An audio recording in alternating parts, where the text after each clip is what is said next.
If you purchased your Google Workspace subscription from Google directly, you can connect your domain on Google's end to add the correct MX records automatically. Log into your Google Workspace account. You need to have administrator privileges on the account. Navigate to Manage Domains and click Add a Domain. Type your domain name, select Secondary Domain, then click Add Domain and start verification. Follow the prompts to log into Squarespace and verify your domain.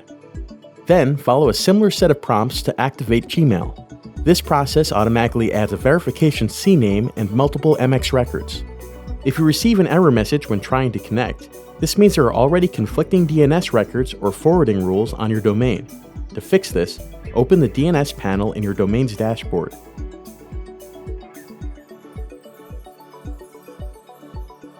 Locate any records with the type MX, DKIM, or SPF, or any email forwarding rules and delete them.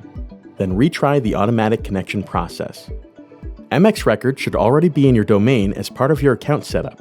If you don't see Google Workspace DNS records, or if you see an error, you can add them using the Google Workspace MX preset option. In the DNS settings panel, select Google Workspace MX from the Add Preset drop-down menu. This adds the required records so you don't need to type them in. If you have existing records with an error, delete them before re-adding them using this preset.